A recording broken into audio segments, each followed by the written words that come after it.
Imaginez un peu le scénario. 7 candidats sur 10 en Algérie qui refusent une offre d'emploi sans même avoir à décrocher leur téléphone. Pourquoi? Eh bien, à cause d'une simple recherche en ligne sur l'entreprise. Ce qu'ils y découvrent les fait littéralement fuir. 72%. Ce chiffre est énorme. Si on perd les meilleurs talents avant même le premier contact, le problème ce n'est pas qu'il n'y a pas assez de candidats, non. Le problème vient de l'image de l'entreprise, sa marque employeur. Alors, la marque employeur, c'est quoi au juste?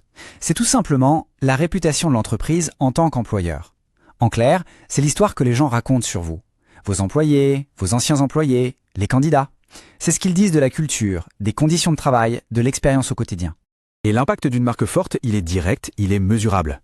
D'après LinkedIn, ça permet de réduire les coûts de recrutement de 43% et le turnover, c'est-à-dire le départ des employés, de 28%. Des chiffres qui parlent d'eux-mêmes, pas vrai? Pourtant, beaucoup d'entreprises commettent des erreurs qui sabotent complètement leur attractivité. Aujourd'hui, on va décortiquer ensemble les 5 plus destructrices avec des cas bien concrets pour chacune. Bon allez, on plonge dans le vif du sujet. Première erreur, et c'est sans doute la plus répandue, promettre monts et merveilles pendant l'entretien pour au final livrer une réalité qui n'a rien à voir. Ce décalage, ça crée une frustration immense et un bouche à oreille terriblement négatif. Prenons le cas de Noval Pharma, un laboratoire pharmaceutique à Alger. En 2022, ils lancent une grosse campagne de recrutement. Ils promettent un super plan de carrière, des formations avec un partenaire en Europe. Ils reçoivent plus de 400 candidatures qualifiées. Sur le papier, c'est un succès total. Sauf que la réalité, elle était tout autre. Ce commentaire trouvé sur un forum, il résume parfaitement le sentiment général. Le point crucial, c'est que les promesses, c'était de la poudre aux yeux, tout simplement.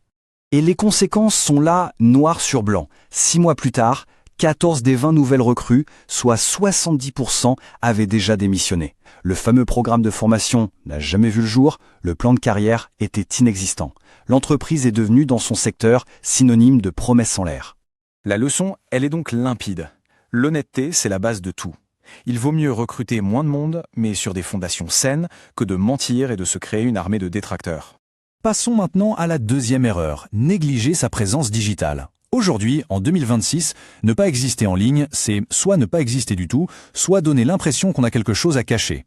Prenons l'exemple du groupe Baticonfort à Constantine, un très grand nom du BTP, plus de 800 employés. Sur le papier, c'est un employeur qui en impose. Mais en ligne, c'est le désert. La comparaison fait mal. D'un côté, Baticonfort, avec une page LinkedIn morte, oubliée. De l'autre, un concurrent plus petit mais super actif qui poste des témoignages, des photos des équipes, des moments de vie. La différence de perception, elle est juste immense. Le résultat est sans appel. Baticonfort mettait en moyenne 74 jours pour recruter un ingénieur. 74 jours. Son concurrent, lui, mettait 31 jours. Une vitrine digitale vide, ça crée de l'incertitude. Et ça ralentit tout. Et ça fait fuir les meilleurs profils. Troisième erreur, un véritable angle mort pour beaucoup d'entreprises, l'expérience candidat. Chaque contact, de l'annonce au silence radio après l'entretien, ça façonne la perception d'entreprise. Et cette perception, croyez-moi, elle se partage. Toujours. Prenons le cas d'Electratech Solutions, une boîte de services informatiques à Oran. Face à la pénurie de développeurs, ils lancent un recrutement massif. Mais leur processus, c'est un vrai parcours du combattant. 5 étapes. 5 pour un poste de développeur junior. Et le tout étalé sur 6 à 8 semaines. C'est beaucoup trop long et complexe. Forcément, les candidats se découragent et abandonnent en cours de route. Mais le pire du pire, c'est ça, le manque total de communication.